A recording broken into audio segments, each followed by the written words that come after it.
Hi hello నమస్తే welcome back to our channel. నేను మీ Vaishu. Social మీడియాని ఎంత పిచ్చిగా వాడుతున్నారో, సోషల్ మీడియా అంటే ఎంత ఆసక్తి పెరిగిపోతుందో, దాంట్లో వైరల్ అవ్వడానికి ఎలాంటి పిచ్చి పిచ్చి రీల్స్ చేస్తున్నారో ఈ మధ్య కాలంలో చూస్తున్నాం. ఇంకా ఒక అబ్బాయి ట్రైన్ పట్టాల మీద పడుకొని ట్రైన్ వచ్చేంత వరకు వెయిట్ చేసి ట్రైన్ వెళ్ళిపోయిన తర్వాత ఏదో గొప్పగా సాధించినట్టు ఫీల్ అయిపోయి ఒక వీడియో పెడితే అది ఫుల్ వైరల్గా మారింది. ఆయన అనుకున్నది సాధించేశాడు, కానీ ఇలానే వైరల్ అయ్యాడు కదా అని మనం కూడా చేద్దామని చాలామంది వెళ్ళే అవకాశాలు కూడా ఉన్నాయి. ఇలాంటి పిచ్చి చేష్టల వెనక ఇప్పుడు జనం ఎందుకలా మారిపోతున్నారు? ఈ విషయాలని నాతో పాటు మాట్లాడడానికి సోషల్ యాక్టివిస్ట్ కృష్ణకుమారి గారు ఉన్నారు. మేడంతో మాట్లాడదాం. Hello ma'am. Hello ma'am, social media ఇంతకు ముందు అట్లీస్ట్ ఏదో రీల్స్ చేద్దామా, చూద్దామా, వదిలేద్దాం అన్నట్టు ఉండేది. ఇప్పుడు ఫేమస్ అవ్వడం కోసం నానా తంటాలు పడి చెత్త చెత్త రీల్స్ అన్నీ చేస్తున్నారు. ఇప్పుడు రీసెంట్గా ఈ అబ్బాయి అసలు ఏమంటారు మ్యామ్, ఎందుకు ఇలా మారిపోతున్నారు? ఫస్ట్గా ఈ అబ్బాయిని ఎక్కడున్నాడో వెతికి అరెస్ట్ చేసి జైల్లో పెట్టాలి. This is the public nuisance case. ఇది ఫస్ట్ పాయింట్. రెండో పాయింట్, అసలు ఇలా ఎందుకు చేస్తున్నారు? Simple popularity. అతను పట్టాల ముందు నుంచున్నాడు, రా రా రా నన్ను గుద్దు అంటున్నాడు. ఒక ఉన్మాదిలాగా ఉన్నాడు ఆ అబ్బాయి. అయిపోయింది, రైలు వచ్చింది, పడుకున్నాడు. మరి ఎందుకు పడుకోవాలి? గొద్దుమని అడిగాడు కదా, ఎందుకు పడుకున్నాడు అంటే దీని తరువాత తను ప్రపంచంలో ఫేమస్ అయింది చూసుకోవాలి అంటే బతికే ఉండాలి కదా, అందుకని పడుకున్నాడు. పడుకుని ట్రైన్ వెళ్ళిపోయిన తర్వాత లేచి యాహూ ఆర్కిమెడిస్ లాగా ఫీల్ అయిపోయాడు, ఒక శాస్త్రవేత్తలాగా ఫీల్ అయిపోయాడు. నేనేదో సాధించేశాను.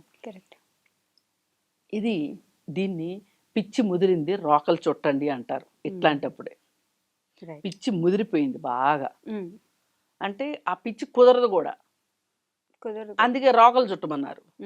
రోకలతో చుట్టడం కుదరదు కదా, విషయం అది.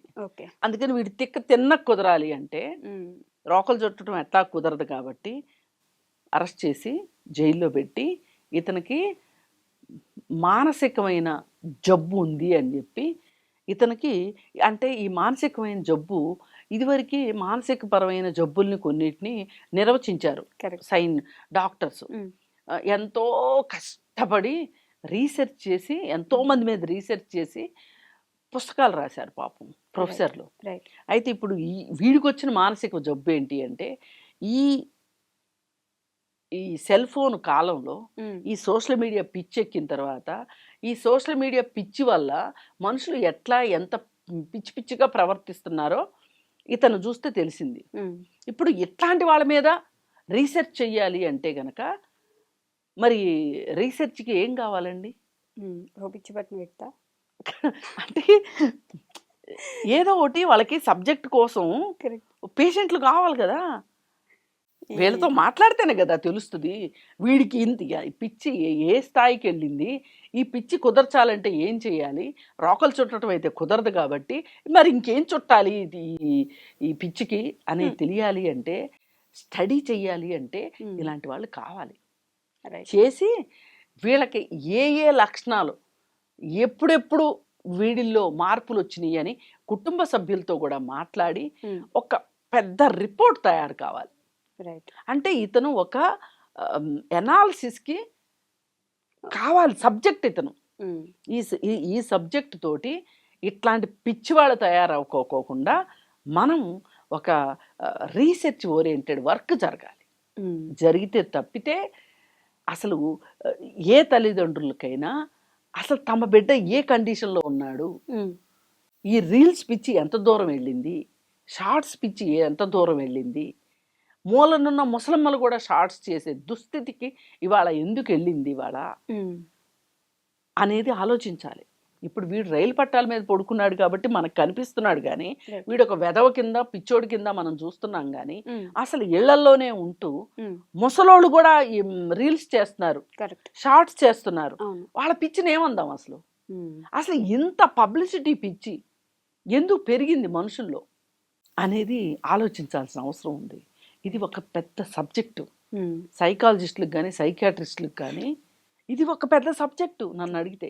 కరెక్టే మ్యామ్. అంటే ఇట్లాంటి వాళ్ళు ఒక పర్సన్ తీసుకొని స్టడీ చేయాలి. ఎందుకంటే ఇప్పుడు వీడికి ఏం కాలేదని ఇంకొకళ్ళు చేశారనుకోండి, ఉమ్, వాడు కరెక్ట్గా టైమింగ్ ఫాలో అయ్యి ఆ టైంకి ఒక ఒక ప్రెషర్ వచ్చేసేసి ఉమ్, వాడు పడుకోలేదు అనుకోండి, ఉమ్. ఏంటి పరిస్థితి?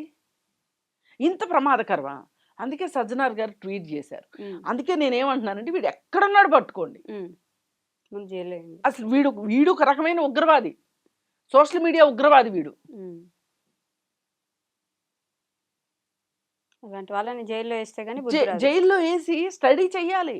స్టడీ చేసి వీడి లక్షణాలన్నిటిని అనలైజ్ చేసి వీడికి ప్రాబ్లం ఎందుకు వచ్చింది, అసలు వీడు ఏంటి, ఉమ్, వీడు ఏం చదువుకున్నాడు, వీడు ఇప్పుడు ఏం చేస్తున్నాడు, వాడి సోషియో ఎకనామిక్ సైకలాజికల్ కండిషన్స్ ఏంటి ఉమ్, అనలైజ్ చేయాల్సిన అవసరం ఉంది.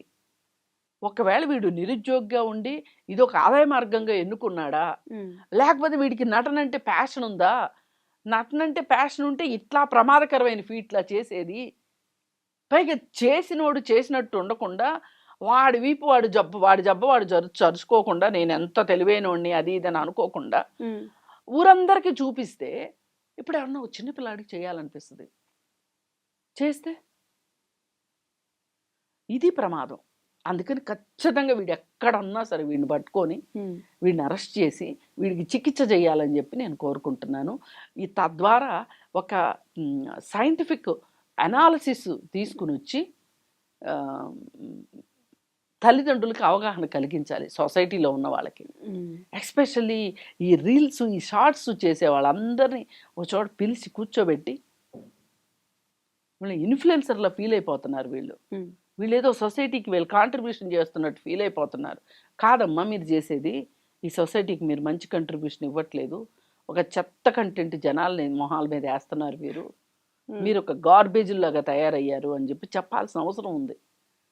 అలా ఉంటే తప్పితే ఇవాళ యూత్ ఇదే పని ఇదే కార్యక్రమం అనుకుంటున్నారు. అదే జాబ్ కూడా కొంతమందికి, ఆ రీల్స్ చేయడము షార్ట్లు చేయడం ఇదే జాబ్ లాగా ఉంది. అందుకని మీ సృజనాత్మకతను బయట పెట్టుకుంటానికి ఇంత ప్రమాదకరమైన పరిస్థితుల్లోకి మీరు వెళ్ళడం కరెక్ట్ కాదు అని చెప్పి చెప్పాల్సిన అవసరం ఉంది. ఏది ఏమైనా నేను మళ్ళీ నొక్కి చెప్పేది ఏంటంటే అతను ఎక్కడున్నా అతన్ని అరెస్ట్ చేసి జైల్లో పెట్టాలి. Okay ma'am, thank you so much. Thank you.